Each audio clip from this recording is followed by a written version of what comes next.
Tudo bem? Boa noite. Boa noite a todos. Vocês estão conseguindo me ver, me escutar bem? Sim. Sim.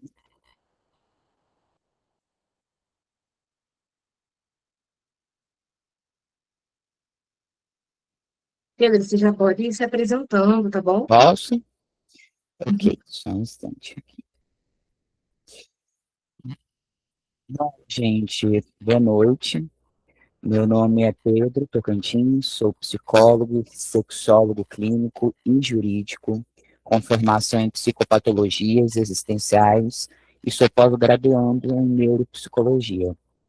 Além disso tudo, como eu acredito fielmente que a sabedoria, como diria Aristóteles, é empírica, eu sou também um homem cisgênero gay que passou na pele toda essa temática e carrega consigo cicatrizes que, por muito tempo, considerei serem marcas de dor, mas hoje as encaro como marcas de resistência. Então, eu quero começar essa fala dizendo algo que pode parecer simples, mas que ainda é profundamente incômodo para a psicologia. O desejo, ele não é educável pela moral. Nós podemos educar comportamentos, regular atos, organizar convivências sociais, mas o desejo insiste, ele atravessa, ele retorna, ele se desloca, ele reaparece. E sempre que uma cultura decide que certos desejos não deveriam existir, ela não os elimina. Ela os empurra para o sintoma, para a culpa, para o silêncio, muitas vezes para a clínica. Então, antes de qualquer teoria, eu convido vocês a fazerem um exercício silencioso. Eu quero que vocês pensem por alguns segundos em um desejo que vocês jamais contariam em voz alta. Um pensamento, uma fantasia, uma vontade que, se fosse dita, talvez despertasse vergonha, despertasse medo, despertasse culpa. Não compartilhem, só pensem. Apenas reconheçam que ele existe. Agora, acrescentem algo a esse exercício. Imaginem que esse desejo ele não é apenas íntimo, mas socialmente marcado. Imaginem que ele diz respeito a quem vocês amam, a quem vocês desejam, a como vocês existem no mundo. A pergunta que sustenta toda essa fala é simples e dura. Se esse desejo aparecesse no setting clínico, ele seria acolhido ou seria, mesmo que silenciosamente, moralizado? A psicoterapia, ela é historicamente o espaço socialmente autorizado do indizível. Então, é o lugar onde aquilo que não cabe na família, na religião, na universidade, no trabalho ou nas redes sociais pode finalmente ganhar palavra. Mas isso só é verdade se o terapeuta estiver disposto a escutar. Porque quando o terapeuta moraliza, o consultório deixa de ser espaço clínico e ele passa a ser apenas mais um braço da norma social.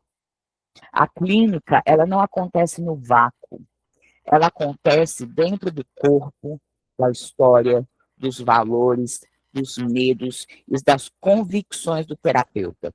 E é exatamente aí que os chamados desejos proibidos nos colocam à prova. Que os desejos proibidos, eles não são desejos raros, extremos ou patológicos. Eles são, na maioria das vezes, desejos comuns, vivendo em corpos que a norma não reconhece. Então, nada ilustra isso melhor do que a experiência LGBTQIAPN+. Desejar alguém do mesmo sexo, desejar transgredir papéis de gênero, desejar existir da matriz heterossexnormativa, não nasce como sofrimento. O sofrimento nasce quando a cultura responde a esse desejo com violência. O desejo, ele não adoece por existir. Ele adoece quando não encontra lugar simbólico para existir. O nosso código de ética não nos pede para que concordemos com o desejo do paciente. Ele nos pede que respeitemos sua dignidade, sua autonomia e sua singularidade. Quantos de nós já escutamos um paciente dizer: ai, doutor, eu tenho pensamentos horríveis? Na maioria das vezes, o que esse paciente está dizendo não é sobre o conteúdo do pensamento, não. É sobre o medo de ser rejeitado se ele for conhecido por inteiro. Historicamente, a clínica ela participou ativamente da produção desse sofrimento. A homossexualidade ela foi considerada crime, ela foi considerada pecado, ela foi considerada doença. Até pouco tempo atrás ela estava no nosso DSM. A transexualidade foi enquadrada por décadas como transtorno. Isso não é passado distante. Isso estrutura a forma como muitos sujeitos LGBTQIAPN+, chegam ao consultório até hoje. Quando um paciente diz, tem algo errado comigo, muitas vezes ele não está falando de si, mas de uma história inteira que tentou apagá-lo. Então, por isso, quando falamos de desejo na clínica LGBTQIAPN+, a gente não fala apenas do conteúdo psíquico, a gente fala da sobrevivência simbólica, porque a clínica, novamente, ela acontece dentro do corpo, da história, da moral e dos valores. Freud, ele inaugura uma ruptura radical ao afirmar que o sujeito não é senhor de seus desejos. Né? A pulsão, ela não desaparece porque ela é interditada.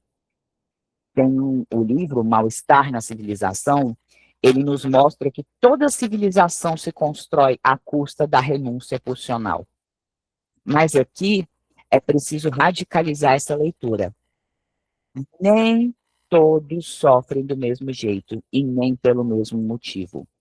Para muitos sujeitos LGBTQIAPN+, a exigência social não é controle seus impulsos, mas não deseje, não ame, não seja. Isso não é apenas conflito intrapsíquico, isso é violência psíquica estrutural. O inconsciente, ele não conhece a norma. Ele não é heterossexual, não é cisgênero, não é moral. Ele não responde às categorias de aceitável ou inaceitável. Então, quando a clínica tenta normalizar o desejo, ela deixa de escutar o inconsciente e passa a escutar apenas a cultura. Entrando ainda nessa ramificação psicanalítica, Lacan, ele nos ajuda a entender que o desejo, ele nasce na relação com a lei, mas é fundamental diferenciarmos lei simbólica de norma moral. A lei simbólica organiza a linguagem e o laço social. A norma moral organiza exclusões. Quando a norma heterossexnormativa se apresenta como lei absoluta, o desejo LGBTQIAPN+, passa a existir como excesso, como erro, como ameaça, produzindo sujeitos em permanente estado de culpa por desejar, por existir, por não caber. Foucault, ele nos mostra que a sexualidade não foi apenas reprimida, mas ela foi produzida discursivamente. Então, a partir do século XIX, mais ou menos, o discurso médico, jurídico e psiquiátrico passou a nomear, classificar e controlar os corpos. A homossexualidade deixou de ser um ato e passou a ser uma identidade patológica. O consultório tornou-se, por décadas, lugar de correção, normalização e pedagogia da heterossexualidade. Então, isso não terminou com a retirada de um diagnóstico de um manual, não. Isso continua quando o terapeuta minimiza a violência, quando chama exclusão de conflito familiar, quando sugere paciência diante do inaceitável. Winnicott nos ensina que o sofrimento não nasce apenas do conflito interno, mas da falha ambiental. O falso self surge quando o ambiente não sustenta o gesto espontâneo. Para muitos sujeitos LGBTQIAPN+, o falso self não é escolha neurótica, é estratégia de sobrevivência. É o que permitiu continuar vivo. O erro clínico grave é tentar desmontar defesas sem antes reconhecer o que elas protegeram por muitos anos. Judith Butler, ela nos ajuda a compreender que nem todas as vidas são igualmente reconhecidas como vidas legítimas. Existir fora da norma é existir sob risco. A clínica ética não tenta tornar essas vidas palatáveis para a sociedade. Ela tenta torná-las habitáveis para quem as vive. Então, quando o terapeuta tenta normalizar uma experiência LGBTQIAPN+, ele reforça a exclusão simbólica, mesmo que em nome da técnica. Então, a moralização na clínica raramente aparece como agressão direta. Ela aparece no silêncio constrangedor, na interpretação apressada. Ah, eu preciso dar uma resposta aqui para esse paciente, senão ele vai perceber que eu não entendi. Ah, eu preciso fazer uma intervenção aqui excessiva. Então, essa neutralidade excessiva também, na tentativa de corrigir o sofrimento, em vez de, escutá-lo. Às vezes, o terapeuta não julga com palavras, julga com o corpo. Quando a clínica moraliza, ela traz sua própria função. Acolher sem moralizar não é ser permissivo, é ser responsável. É diferenciar desejo de ato. É diferenciar sofrimento psíquico de sofrimento social. É nomear a violência quando ela existe. É sustentar o próprio desconforto enquanto terapeuta, em vez de devolvê-la ao paciente como erro. A pergunta ética central não é o que faço com esse desejo, mas o que em mim precisa ser analisado para que eu consiga escutá-lo. Então, eu quero contar para vocês um caso fictício, né? Ele existiu na clínica, mas eu adaptei, fiz ele ser fictício, e ele é extremamente comum na clínica. Então, vamos supor, não sei, Miguel, 24 anos, homem cis, gay, estudante universitário, procura terapia dizendo que sofre de ansiedade intensa e pensamentos intrusivos. Então, logo nas primeiras sessões, ele repete a frase, ai, doutor, eu tenho pensamentos horríveis. Quando questionado o que seriam esses pensamentos, o Miguel, ele hesita, ele fica em silêncio, ele evita o olhar. Aí, depois de algumas sessões, ele consegue nomear fantasias sexuais que ele considera erradas, excessivas, vergonhosas. Então, não há relato de ato, não há violência, não há dano a terceiros, o sofrimento está todo concentrado no fato de desejar. O Miguel, ele cresceu em um ambiente religioso rígido, onde a homossexualidade era tratada como desvio moral, e mesmo após se assumir gay, carrega uma lógica interna muito clara. Sentir desejo já é falhar. Clinicamente, o ponto central não é o conteúdo da fantasia, mas o pânico de ser conhecido. O medo não é do desejo, é da rejeição. O inconsciente insiste, mas a moral internalizada responde com culpa. Esse caso, ele ilustra, então, algo fundamental, que o desejo ele não está em conflito com o ego por ser perigoso, mas por ser ilegítimo dentro da história daquele sujeito. Então, quando o terapeuta moraliza, mesmo que silenciosamente, ele reforça a lógica traumática original. Então, quando o terapeuta escuta sem julgamento, o sintoma ele começa a perder força. Então, vamos para mais um caso aqui, né, que pode mostrar como o falso selfie, ele pode ser, antes de tudo, uma estratégia de sobrevivência. Então, vamos lá. Renata, considerando que a média de vida de uma mulher trans e travesti no Brasil é de 30, 35 anos, né, porque nós somos o país que mais mata mulheres trans no mundo, assim como também somos o país que mais consome a pornografia transexual no mundo, para ver que o fascínio e o medo andam lado a lado, né? Renata, 32 anos, então. 32 anos, é uma mulher trans, procura terapia após um episódio de esgotamento emocional no trabalho. Então, ela relata cansaço extremo, sensação de vazio, dificuldade de sentir prazer. Diz, né, numa das primeiras sessões, eu me sinto uma fraude, mesmo quando eu estou sendo eu.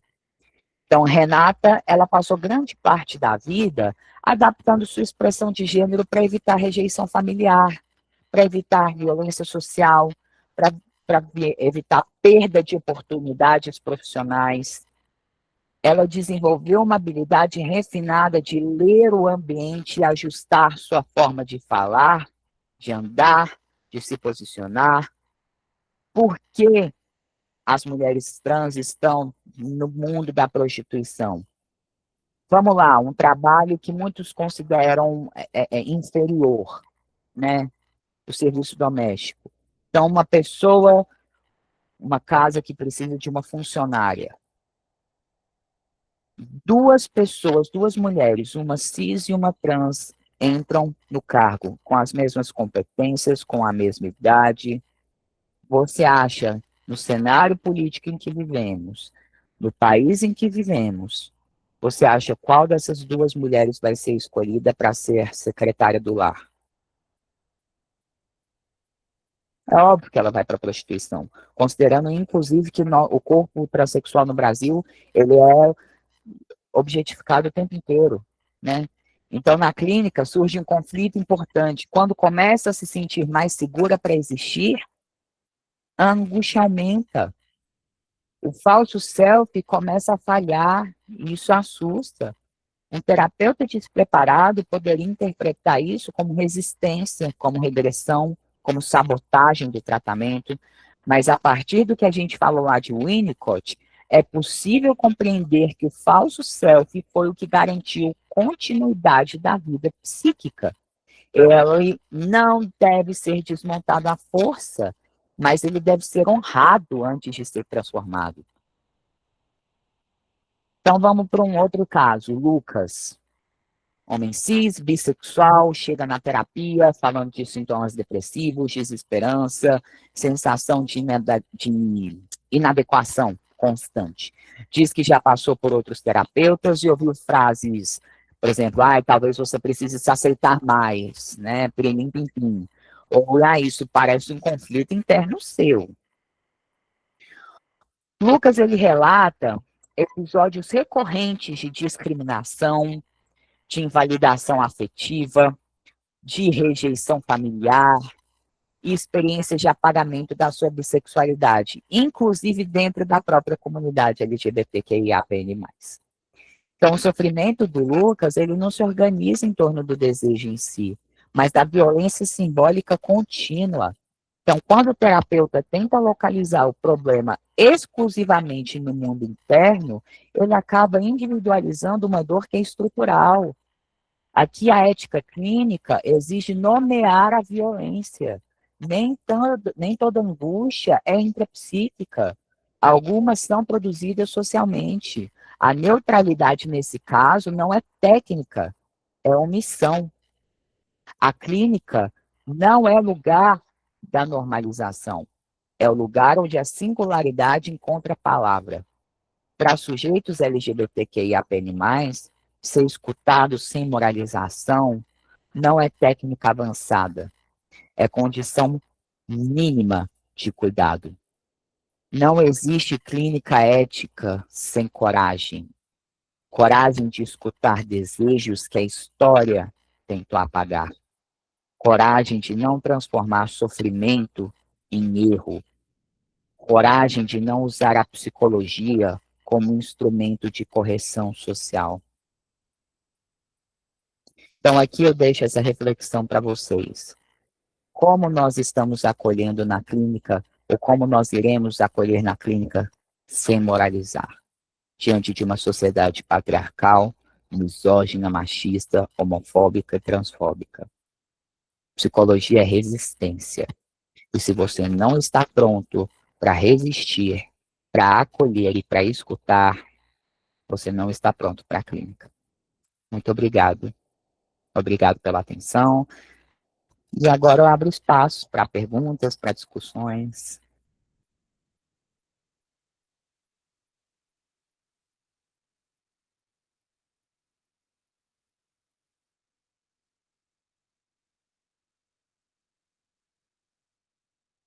Galera, alguém tem alguma pergunta?